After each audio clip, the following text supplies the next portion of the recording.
2023 sekolah kan yang menyusun menyusun program kerja tahunan RKT, dan RKT serta RKS itu sekarang ini harus link dengan raport pendidikan. Jadi raport pendidikan itu dianalisis, dibaca, terus diantaranya itu pemanfaatan PMM oleh guru, dan makanya yang tahun 2023 itu ya lebih ditingkatkan pemanfaatan PMM sekaligus pembentukan komunitas belajar, pemanfaatan komunitas belajar, dan itu untuk meningkatkan literasi dan numerasinya. Ini selemah kan numerasi sama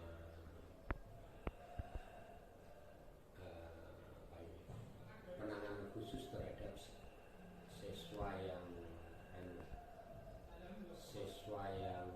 berkebutuhan mempunyai bakat istimewa. Itu kan tidak ada penanganan khusus. Mestinya anak-anak yang punya bakat istimewa itu ada penanganan secara khusus untuk semakin tersalurkan lagi. Dibanding sekolah lain sih kita memang jauh di atasnya, tapi untuk numerasinya kita tuh masih lama. Kalau literasi, kemudian budaya sekolah, terus ditambah lagi ini guru, ya berdasarkan survei karakter dan lingkungan itu, guru itu masih belum merasa memiliki, deskripsinya, guru belum merasa memiliki sekolah itu sebagai miliknya. Jadi hanya merasa pada saat mengajar tok. Di luar itu tidak begitu peduli. Mayoritas guru seperti itu. Jadi yang perlu diperbaiki.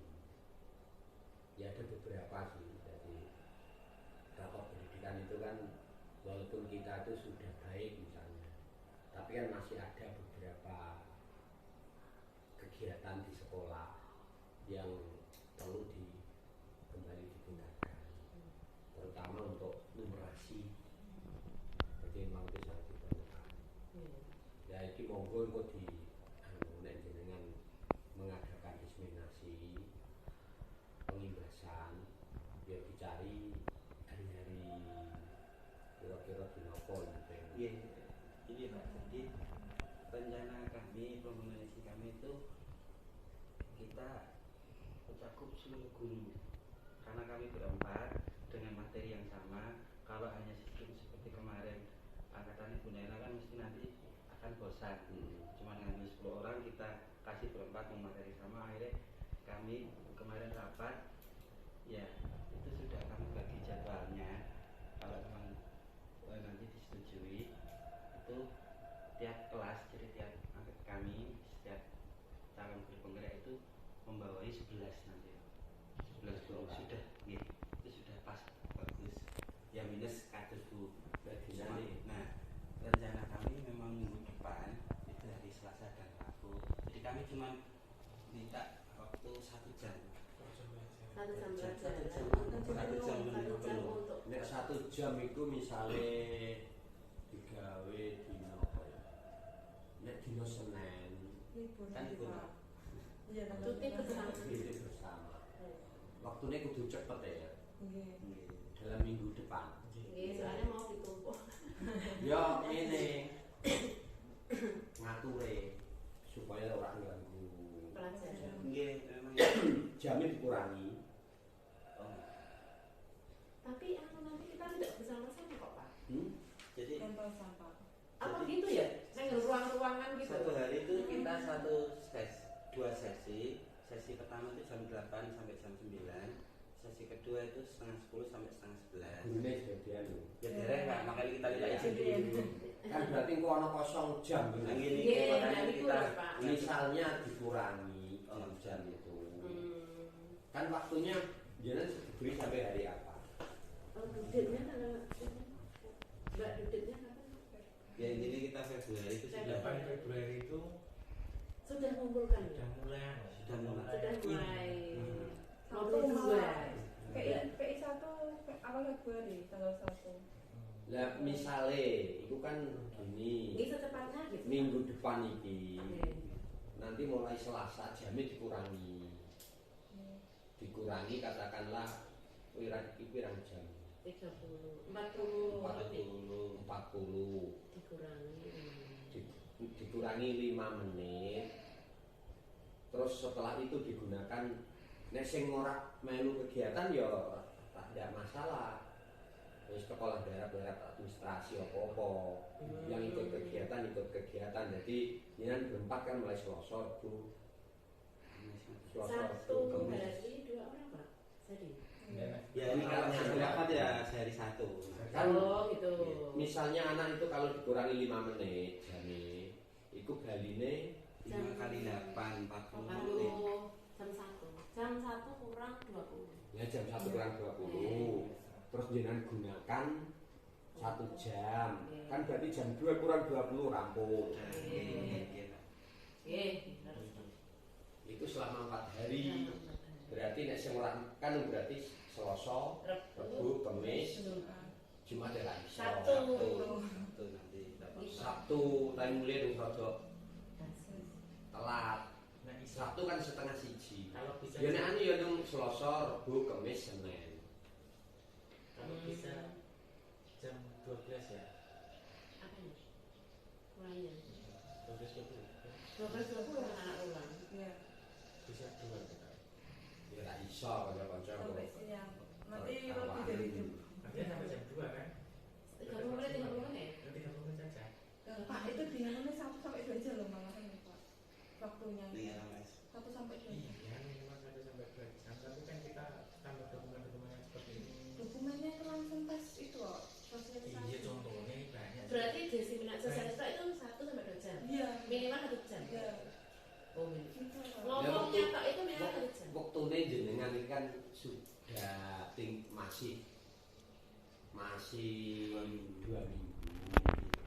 Misalnya gawe sehari 1 orang. Itu berarti dina Selasa, Rabu, Kamis, Sama Senin lagi. sama Senin. Jadi memanfaatkan waktu kanca-kanca ya ora sek liwat jam 2. Nggih. Paling nek liwat jam 2. Ya udah mantap Pak, oke. Jam 2 ini udah apa bulan. Iku jenengan kudu menghubungi sing arep dikumpulke dijak niku. Nanti juga termasuk nanti saya sampaikan. Soalnya itu memang rencanaku ke depan ya ono secara rutin pertemuan komunitas belajar itu kan di platform itu kan sudah ada materinya ini ya. Ya, dan mungkin ini insya Allah ya agak sesuai ya Pak, karena ini juga kita kan yang modul 1.4 juga budaya positif kan, jadi Memang memang Ada di PMM ada budaya positif. iya makanya kan ini sesuai juga insya Allah. Untuk PMM. Nah anu kan direkom kan sudah gini misalnya belajar tentang modul numerasi. Ning kono wis ono Pak. Tinggal kita ngeklik terus nanti langsung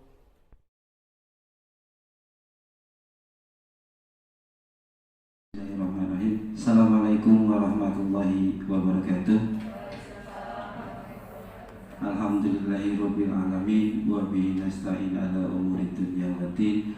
Wassalatu wassalamu ala asyrofil anbiya'i wal mursalin sayyidina wa maulana Muhammadin wa ala alihi washabihi ajma'in. Amma ba'd. Yang terhormat Bapak dan Ibu guru yang hebat-hebat yang sudah berkenan hadir di acara ini. Sholawat pertama-tama marilah kita panjatkan pujian dan puji syukur kehadirat Allah Subhanahu wa taala. Syukur alhamdulillah kita semua diberi kesehatan sehingga kita bisa berkumpul di ruang multimedia ini.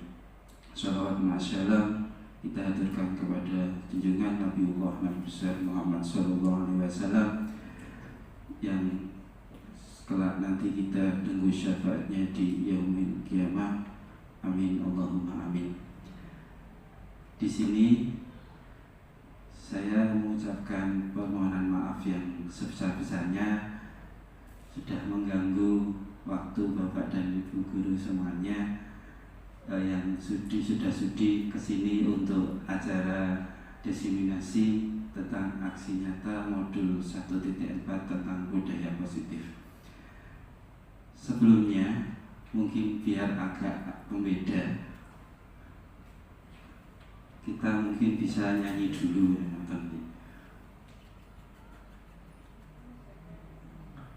ya, semoga lagu ini bisa menjadi penyemangat kita semua gitu. Nah, ya,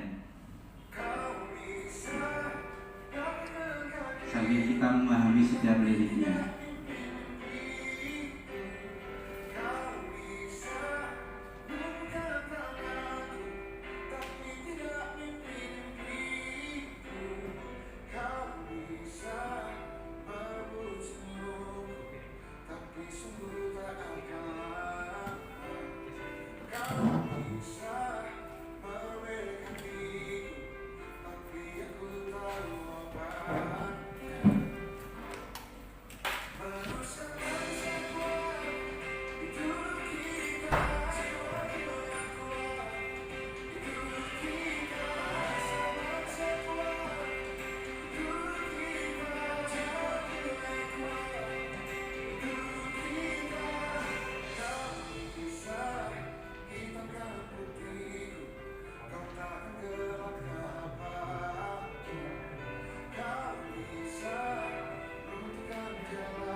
Terima kasih semuanya.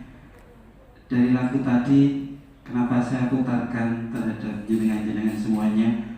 Saya yakin kita di sini karena memang jiwa kita itu kuat. Kita di sini karena kita itu sebenarnya manusia kuat, manusia hebat. Karena kalau kita tidak kuat, kalau kita tidak hebat, kita tidak mungkin menjadi seorang guru. Nah, kenapa tadi saya putarkan? Karena apa? Dengan kekuatan kita, dengan jiwa kita yang kuat, kita terus berusaha dengan sabar, dengan tulus menciptakan generasi-generasi emas yang nanti akan muncul di 2045. Nah, di sini kami dari calon guru penggerak angkatan 7, saya Dwika Bagus Satria, ingin mencoba bersama-sama kita belajar di sini. Di sini mohon maaf, bukan saya menggurui, bukan saya sebagai tutor, tapi di sini kita berdiskusi bersama, kita belajar bersama tentang budaya positif, di mana kita menyebarkan pemahaman dan pengalaman penerapan positif. Oke, selamat datang para guru hebat. Mari kita belajar bersama, berkolaborasi, saling mendukung demi terwujudnya disiplin positif di sekolah kita tercinta SMP Negeri 2 Jepara. Oke, sebelumnya apa sih makna budaya positif? Nah, budaya positif itu seperti apa? Mungkin ada yang bisa berpendapat. Budaya positif. Ya, alhamdulillah, budaya yang baik, luar biasa. Yang lain? Kebiasaan baik. Oke, Pak Andi. Langsung contohnya Ya, silakan. Ya, salam ya. Ya, 5S gitu menawi. Ya, senyum, salam, sapa, sopan dan santun menawi ngoten nggih. Langsung contoh, luar biasa. Terima kasih. Ya. Oke, kita lihat. Budaya positif di sekolah yaitu nilai-nilai dan kebiasaan-kebiasaan di sekolah yang berpihak pada peserta didik agar mereka dapat berkembang menjadi pribadi yang kritis, penuh hormat dan bertanggung jawab. Di sini nanti kita akan mencoba mengulas beberapa. Yang pertama nanti tentang perubahan paradigma belajar. Kedua, kita bisa membahas disiplin positif, kebutuhan dasar manusia, motivasi perilaku manusia, posisi kontrol restitusi, keyakinan kelas, dan nanti kita terakhir membahas tentang segitiga restitusi. Nah, untuk filosofi Ki Hajar Dewantara sendiri, di mana di situ beliau mencetuskan ada bahwa murid itu bukan tabula rasa. Semua anak itu terlahir dengan bakatnya masing-masing, dengan keunikannya masing-masing. Ki Hajar Dewantara juga menekankan tentang budi pekerti. Tugas guru menuntun bakat tersebut agar anak tumbuh dengan selamat dan bahagia. Guru ibarat petani, anak ibarat biji jagung. Ki Hajar Dewantara juga menekankan tentang kodrat alam dan kodrat zaman, karena kita mendidik anak itu tidak menurut zaman kita, tapi menurut zaman, ya, menurut kodrat alam dan kodrat zaman. Jadi kalau memang sekarang ya kita mencoba untuk sesuai dengan kodrat murid kita masing-masing. Ya. Yang terakhir, berpihak pada anak. Jadi jangan paksakan anak harus sesuai dengan kemauan kita, tapi kita mencoba memahami kemampuan karakter murid-murid kita. Nah, tentang perubahan paradigma.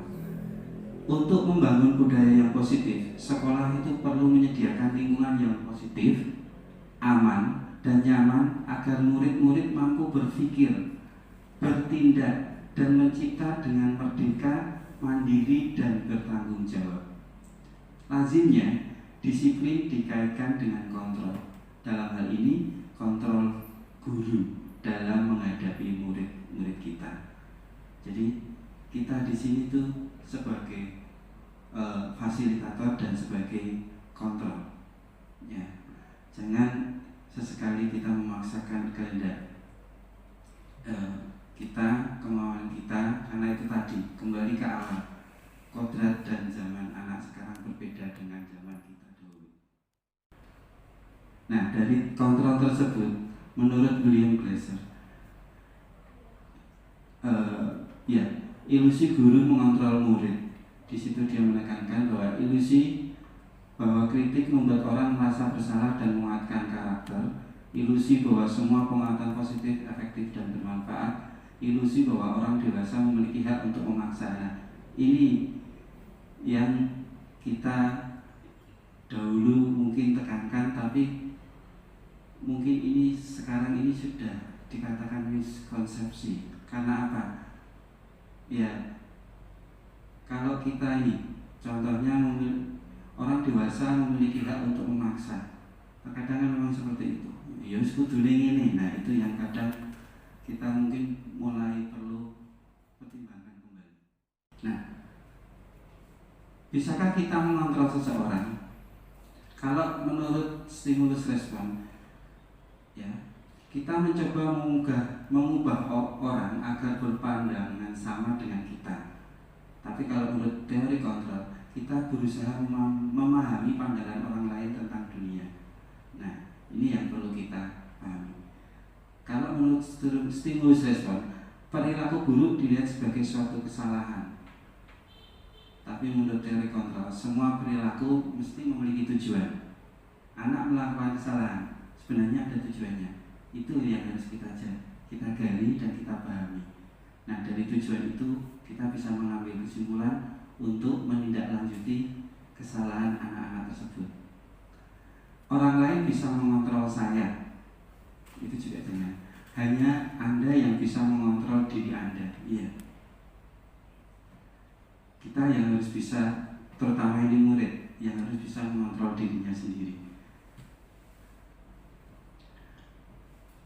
Saya bisa mengontrol orang lain, tapi Anda tidak bisa mengontrol orang lain. Jadi ya intinya jangan memaksakan kehendak. Pemaksaan ada pada saat bujukan gagal. Nah, biasanya kan ketika gagal, kadang bagaimana caranya kita terus memaksakan kehendak, memaksa seseorang, kan seperti itu. Nah, tapi menurut teori kontrol, kolaborasi dan kesepakatan menciptakan pilihan-pilihan baru. Nah, yuk kita berkolaborasi, karena dengan berkolaborasi, dengan kita melakukan kesepakatan, saya yakin itu akan bisa menciptakan suasana yang enak, kondusif. Hilangkan model berpikir menang dan kalah, tapi silakan kita berpikir model berpikir tentang menang dan menang. Nah, tentang perubahan paradigma. Untuk membangun budaya yang positif, sekolah itu perlu menyediakan lingkungan yang positif, aman, dan nyaman agar murid-murid mampu berpikir, bertindak, dan mencipta dengan merdeka, mandiri, dan bertanggung jawab. Lazimnya, disiplin dikaitkan dengan kontrol. Dalam hal ini, kontrol guru dalam menghadapi murid-murid kita. Jadi, kita di sini tuh sebagai fasilitator dan sebagai kontrol. Ya, jangan sesekali kita memaksakan kehendak kita, kemauan kita, karena itu tadi kembali ke awal. Kodrat dan zaman anak sekarang berbeda dengan zaman kita dulu. Selanjutnya yang kedua tentang disiplin positif. Dalam budaya kita, makna disiplin itu terkadang dimaknai menjadi sesuatu yang dilakukan seseorang pada orang lain untuk mendapatkan kepatuhan kita, cenderung menghubungkan kata disiplin dengan ketidaknyamanan. Ya, terkadang kan ada rasa tidak nyaman ketika kita memaknai kata disiplin. Nah, di situ kita sebagai pendidik, tujuan kita adalah menciptakan anak-anak yang memiliki disiplin diri sehingga mereka bisa berperilaku dengan mengacu pada nilai-nilai kebajikan universal dan memiliki motivasi intrinsik, bukan ekstrinsik. Jadi mereka disiplin itu dari hatinya, bukan karena dari orang lain, bukan dari paksaan.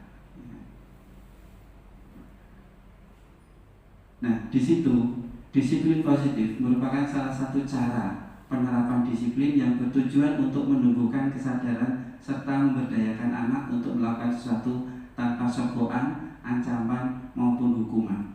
Jadi intinya di sini budaya positif itu bagaimana caranya kita secara ikhlas menjadikan diri kita itu bertutur kata positif, berperilaku positif.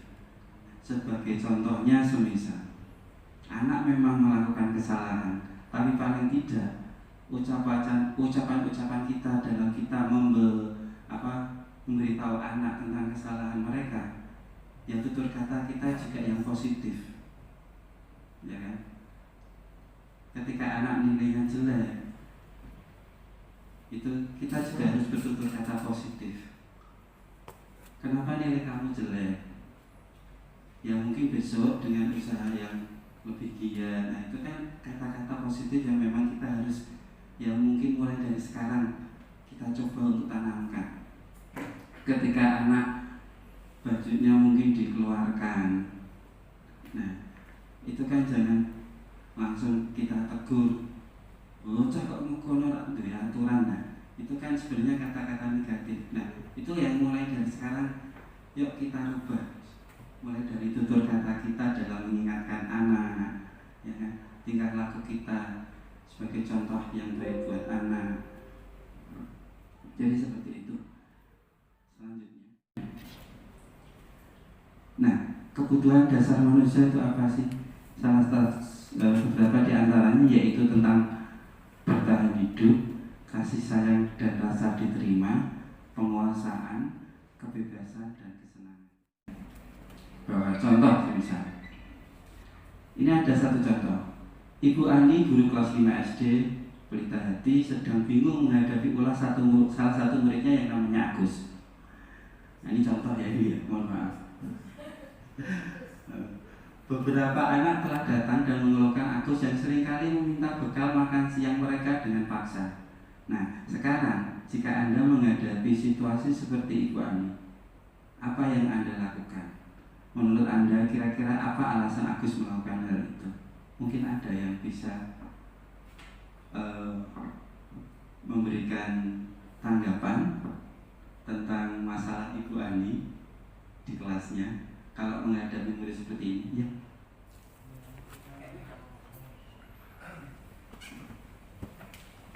Assalamualaikum warahmatullahi wabarakatuh. Kalau menurut saya itu yang namanya Agus itu kan melakukan suatu kejahatan itu karena dia lapar.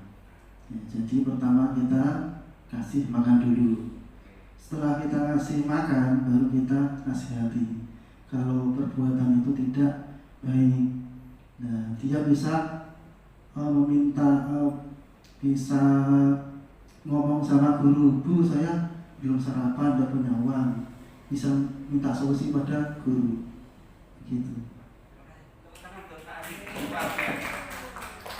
Terima kasih, luar biasa sekali Pak. Iya. Semoga banyak guru-guru yang bisa menjelaskan ini dengan kita, memberikan sarapan pada murid-muridnya ketika muridnya lapar yang tadi. Ya, oke, alhamdulillah. Ditambahi dengan susu, ya Pak. Alhamdulillah sekali ya Pak. Oke, iya. Oke, terima kasih. Iya, luar biasa. Mungkin ada yang lain, tanggapan yang lain, monggo.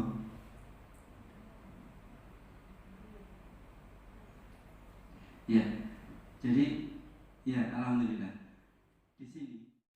Nah, dalam konteks penerapan disiplin, Ibu Ani sebaiknya mencari tahu alasan Agus melakukan tindakan tersebut agar mengetahui kebutuhan mana yang sedang berusaha dipenuhi Agus.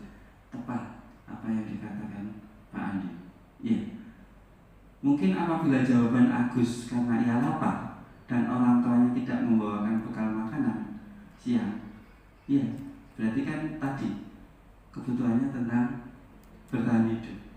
Nah, mungkin apabila jawaban Agus karena ia senang temannya jadi memperhatikan dia, nah berarti kan kebutuhan untuk diterima, caper lah kalau bahasa ini. Nah, kan memang itu kan beberapa karakter dari murid-murid kita. Usil, aslinya apa ya? Memang cari perhatian kan. Nggih. Apabila jawaban Agus adalah dia merasa hebat karena temannya jadi takut dan menuruti keinginannya, nah itu kan biasa Pak, pengakuan atas kemampuan dia, dan itu ada kan di murid-murid kita kan gitu. Nah, apabila jawaban Agus karena dia merasa bosan dengan bekal yang dibawakan ibunya karena selalu membawakan bekal yang sama, nah Jadi kebutuhan itu adalah kebutuhan dan pilihan. Iya. Nyun sewu nggih, ibu-ibu jenengan mawon kalau di rumah malam hari makan malam dengan menu yang sama di siang hari, tidak bakalan disentuh. Apa disentuh? Bahkan dilihat aja tidak mau. Kan ngoten nggih. Nah, apabila jawaban Agus adalah karena iseng saja dan dia menikmati ekspresi wajah temannya yang kesal karena diambil makanannya, nah itu kan apa? Dia mencari kesenangan, dan itu pun ada kan di lingkungan kita. Nah, maka dari itu kita perlu ya kan cari tahu dulu alasannya. Tepat apa yang dikatakan tadi. Setelah kita tahu alasannya, kita bisa melakukan upaya tindak lanjut dengan tanda kutip masih dalam koridor budaya positif. Nah, itu tadi. Selanjutnya materi ini adalah motivasi perilaku manusia. Nah, apa sih itu motivasi? Motivasi merupakan dorongan yang timbul dari seseorang secara sadar atau tidak sadar untuk melakukan suatu tindakan dengan tujuan tertentu. Nah, di sini ada 3 hal. Yang pertama, menghindari ketidaknyamanan dan hukuman. Murid melakukan disiplin diri karena ia takut dihukum. Ini merupakan contoh motivasi ekstrinsik. Jadi kan terkadang motivasi murid mereka melakukan disiplin itu kan karena memang takut dihukum.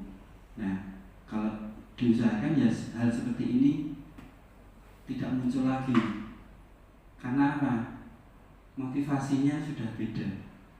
Bukan karena diri sendiri pengen disiplin, punya keinginan disiplin, tapi kan karena hukuman itu tadi, takut itu tadi. Nah, takut gurunya atau memang takut kena hukuman kan itu tadi. Yang kedua, mendapatkan imbalan atau penghargaan dari orang lain. Ya, murid melakukan disiplin diri karena ingin mendapatkan imbalan. Ini juga motivasi ekstrinsik.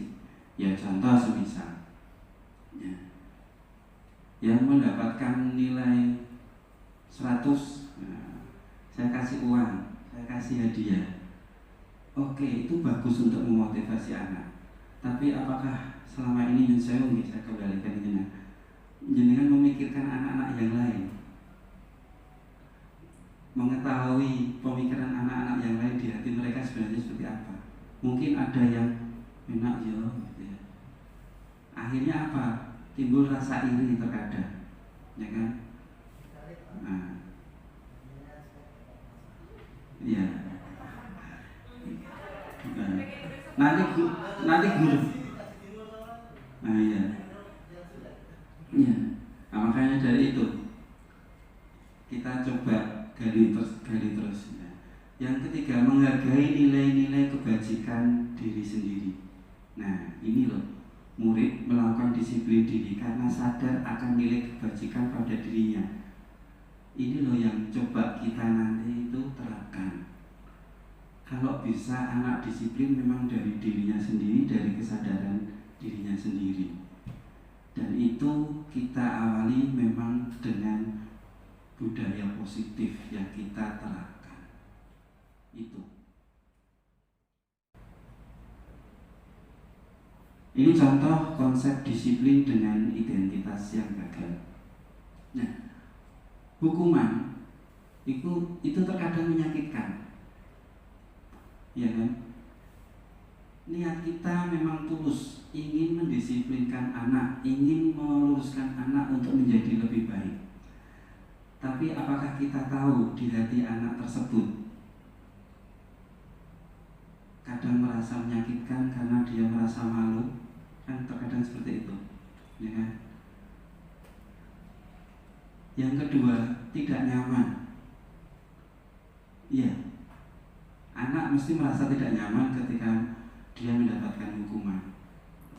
Yang kedua, murid terkadang ketika mendapat hukuman ada yang merasa takut, akhirnya mungkin malah tidak berangkat sekolah atau mungkin malah minder, kan seperti itu. Nah, hukuman itu kan sistemnya memang memaksa. Padahal anak zaman sekarang mayoritas pada tidak mau dipaksa. Nah itu. Karena dari hukuman tersebut, nah terkadang anak atau murid justru menyembunyikan kesalahannya, ya kan? Terus selanjutnya ada yang menjadi rendah diri. Nah itu.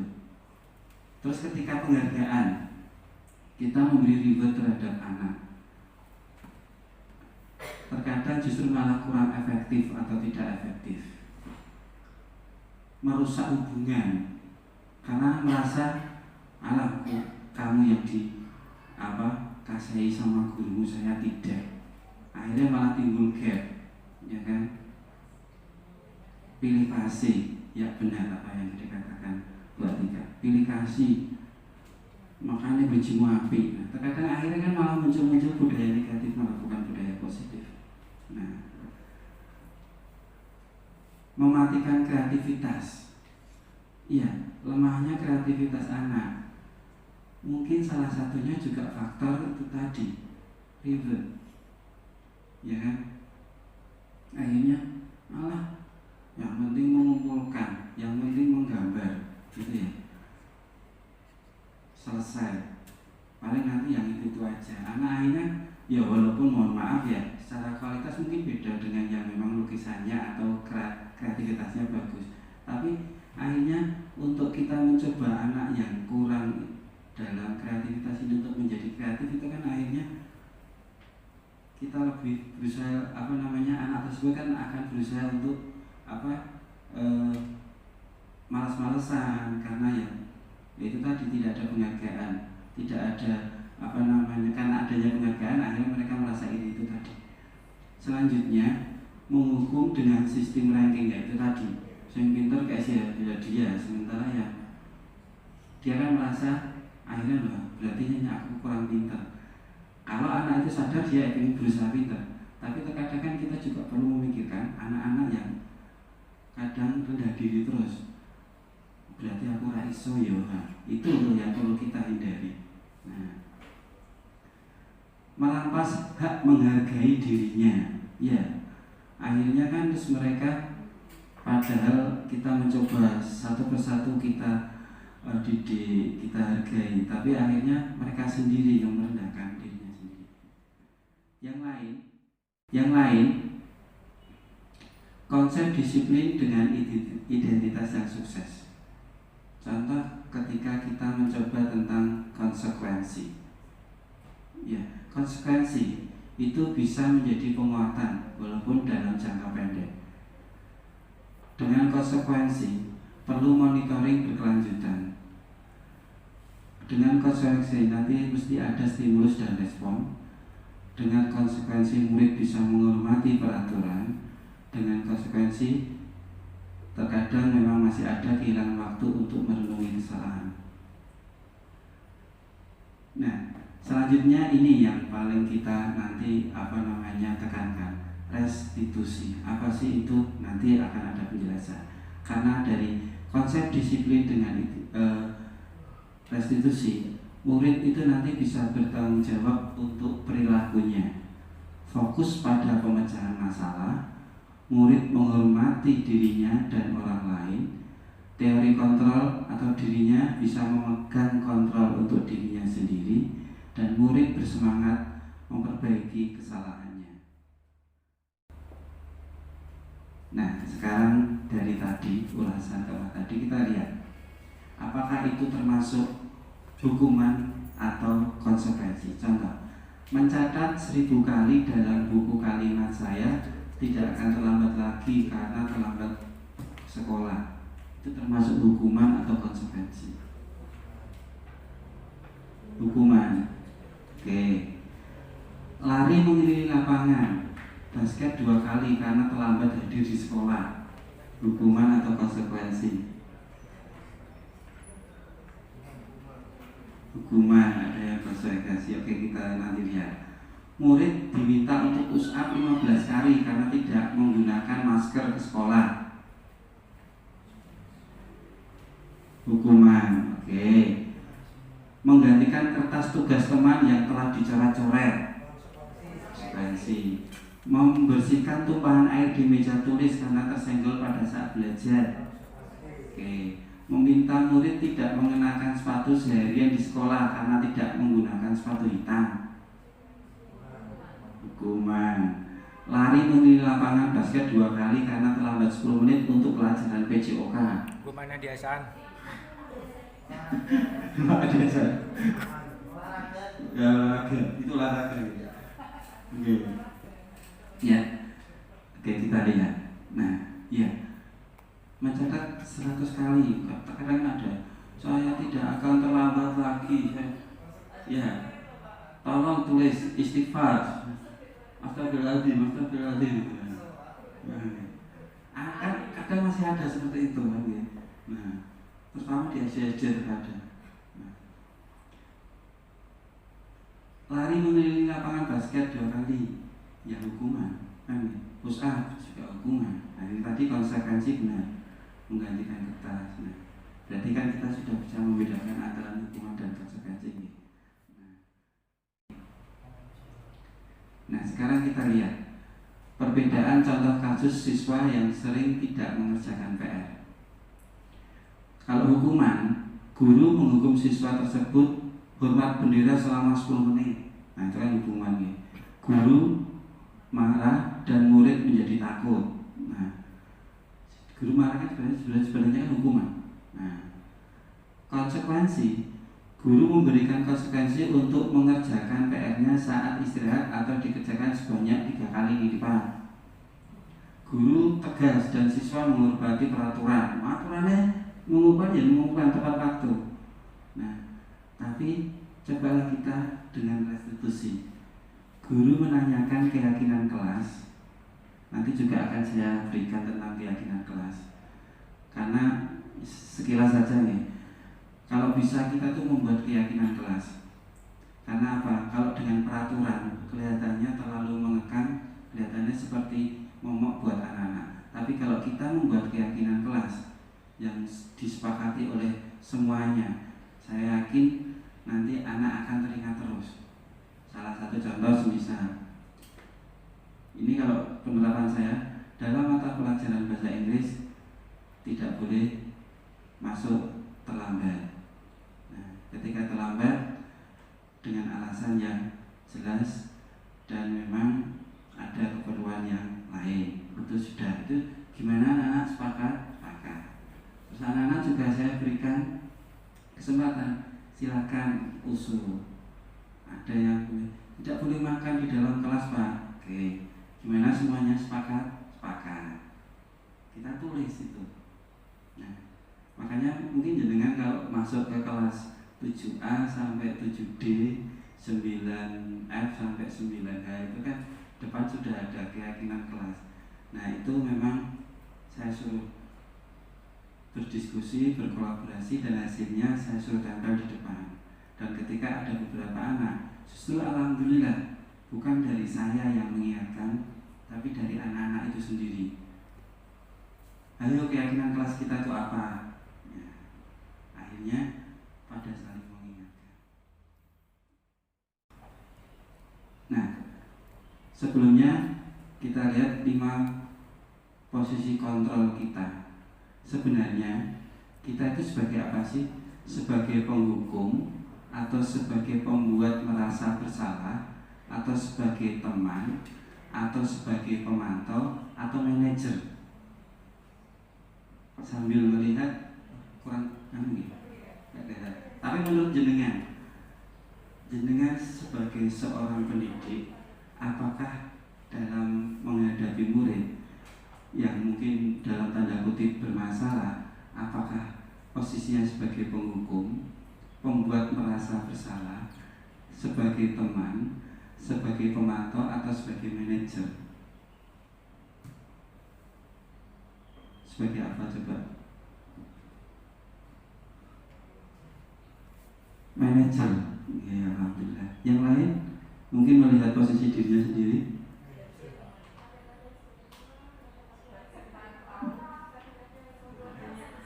Iya. komplit ya. Iya. Ya. Tanpa membohongi diri kita sendiri, sebenarnya semuanya ini ada di diri kita sebenarnya. Terkadang ya sebagai penghukum, terkadang sebagai pembuat merasa bersalah, ya kan? Kadang ya teman, memang terkadang ya cuma melihat jadi sebagai pemantau, oh gitu ya.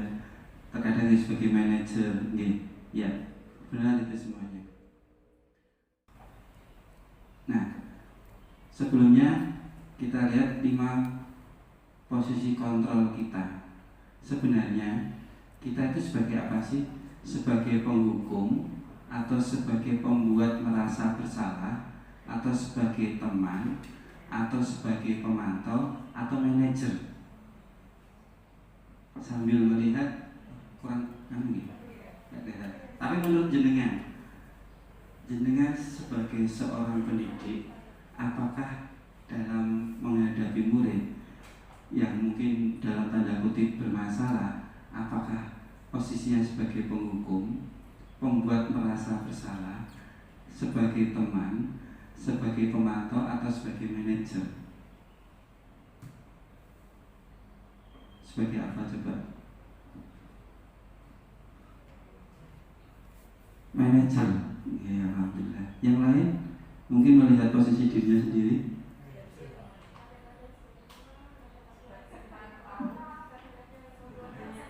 Iya. Komplit ya. Iya. Ya. Tanpa membohongi diri kita sendiri, sebenarnya semuanya ini ada di diri kita sebenarnya. Terkadang ya sebagai penghukum, terkadang sebagai pembuat merasa bersalah, ya kan? Kadang ya teman, memang terkadang ya cuma melihat jadi sebagai pemantau, oh gitu ya. Terkadang ya sebagai manajer, gitu. Ya, benar itu semuanya. Bismillahirrahmanirrahim. Assalamualaikum warahmatullahi wabarakatuh. Alhamdulillahirabbil alamin wa bihi nasta'in ala umurid dunya waddin.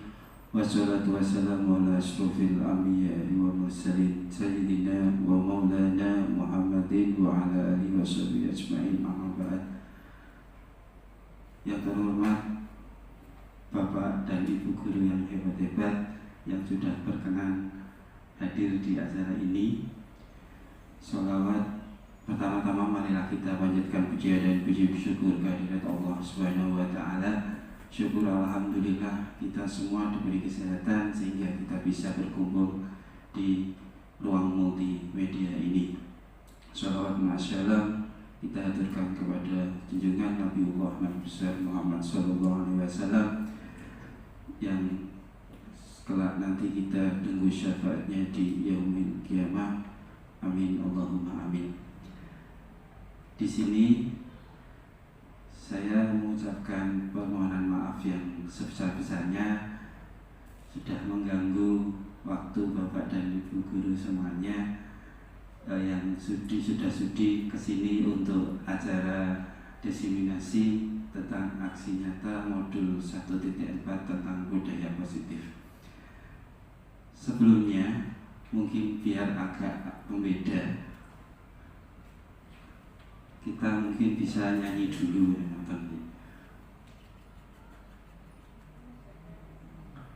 ya, semoga lagu ini bisa menjadi penyemangat kita semua gitu. Nah, ya, sambil kita memahami setiap liriknya.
maghrib, tidak boleh makan selama pelajaran di mana. Yang lainnya setuju enggak? Tidak boleh makan saat pelajaran. Oke. Yang kedua, ada usul yang lain. Ya. Tidak boleh terlambat saat pelajaran. Tidak boleh terlambat saat pelajaran. Oke. Jangan ditulis. Tidak boleh terlambat saat pelajaran. Gimana ini? Setuju ya? Setuju. Oke. Kita sudah punya dua keyakinan. Yang ketiga. Oke, Jis. Tidak boleh saling membuli dan berkata tidak senonoh. Gimana ini? Soalnya terkadang ada itu yang saling panggil memanggil orang tuanya, itu kan sama aja membuli. Oke ya, setuju ya? Setuju. Kan kita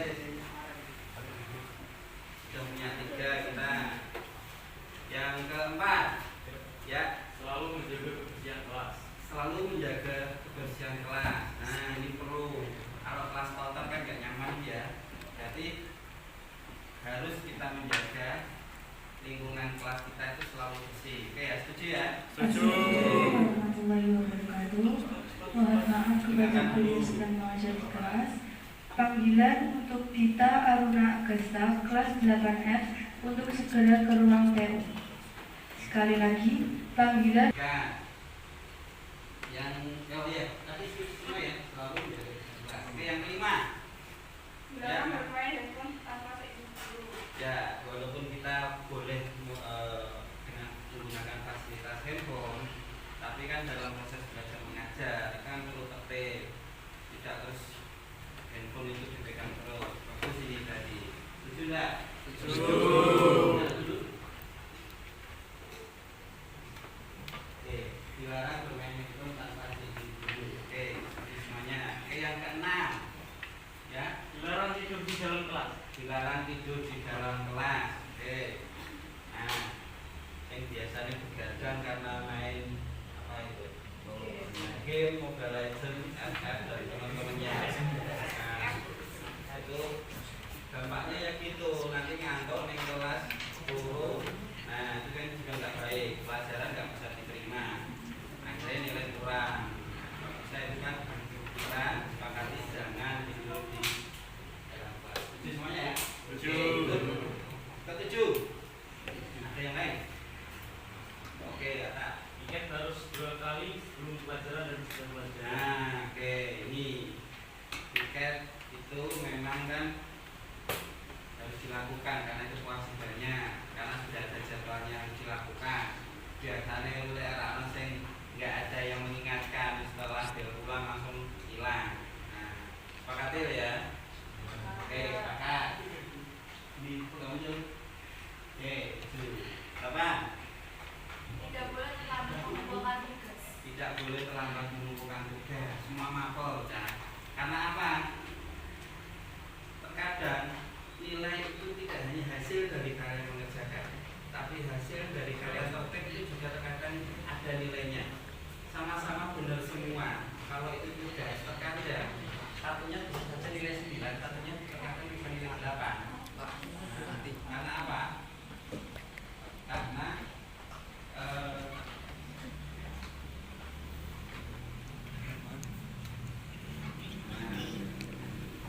karena kadang ada beberapa guru yang menilai dari pertimbangannya juga. Jadi mungkin dikurangi ketika terlambat. Jadi setuju semua ya, harus tertib. Due-nya kapan, ya kan? Jadwal terakhirnya kapan pengumuman itu dilaksanakan. Oke, kita sudah punya 8. Cukup? Cukup. Oke, kalau memang 8 ini sudah cukup, kita blok ya, kita sepakati bahwa 8 keyakinan kelas yang sudah kita buat bersama-sama ini kita harus ikuti, taati, dan yakini.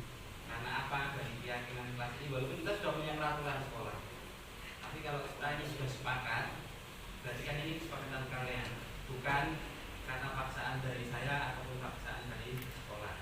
Oke, terima kasih. Kita sudah punya keyakinan kelas. Yuk bareng-bareng ke depannya sampai akhir semester nanti, atau mungkin nanti di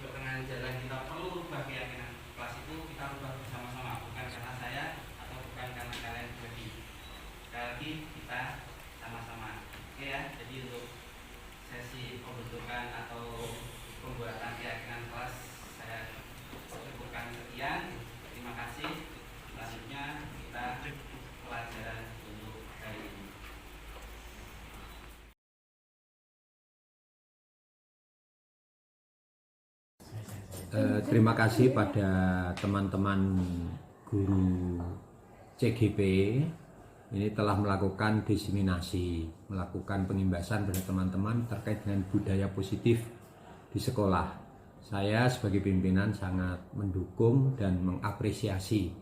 Mudah-mudahan apa yang telah Bapak Ibu lakukan ini bisa menambah semakin majunya SMP Negeri 2 Jepara dan juga bisa meningkatkan kualitas pembelajaran di SMP 2 Jepara yang pada akhirnya nanti menjadikan mutu pendidikan itu semakin meningkat.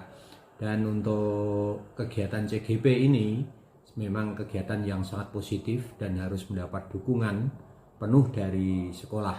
Oleh karena itu saya sebagai pimpinan memberikan dukungan sepenuhnya untuk panjenengan semua melaksanakan kegiatan-kegiatan ini.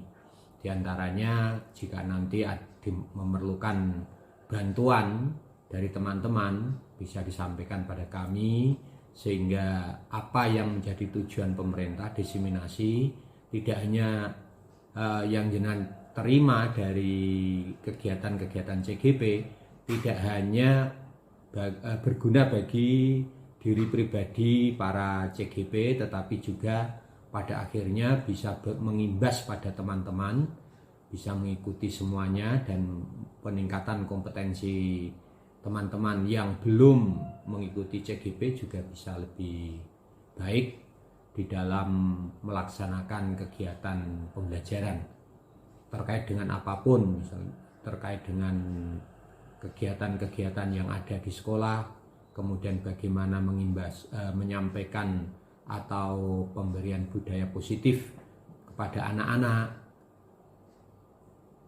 dan juga mungkin kondisi budaya yang selama ini kurang baik bisa diperbaiki menjadi lebih baik, budaya pembelajaran bisa lebih meningkat, kemudian komunitas belajar yang ada di sekolah juga lebih efektif dengan adanya kegiatan CGP yang kebetulan untuk angkatan ini diikuti oleh 4 orang.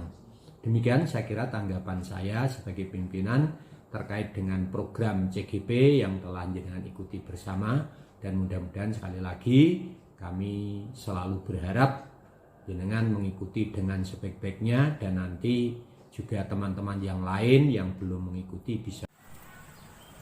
Oke, Assalamualaikum warahmatullahi wabarakatuh. Menurut saya program calon guru penggerak itu sangat bagus sekali ya. Bahkan saya sangat punya keinginan kalau semakin banyak guru yang mengikuti program ini maka sekolah itu akan semakin bagus. Karena apa?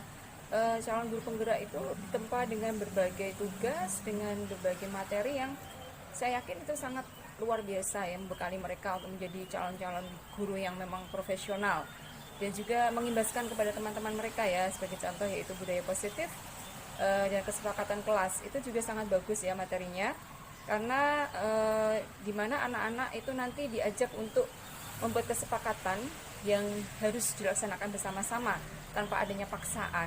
Nah, materi ini juga membuka wawasan saya secara pribadi dan mungkin beberapa teman guru yang lain yang mungkin selama ini menganggap bahwa guru itu membuat peraturan sendiri ya. Kita buat peraturan A, B, C dan sebagainya, kemudian anak-anak harus manut. Kalau tidak maka ada punishment. Tapi dengan adanya materi kesepakatan kelas, kemudian budaya positif, saya kira anak-anak nanti akan tidak terpaksa untuk melakukan sesuatu ya, untuk melakukan sesuatu yang baik, karena yang namanya kepribadian yang baik, kemudian budaya yang baik itu memang harus diterapkan dari sejak dini sampai akhirnya mereka nanti mampu menerapkannya dalam kehidupan nyata, yaitu di masyarakat. Oke, terima kasih. Assalamualaikum warahmatullahi wabarakatuh.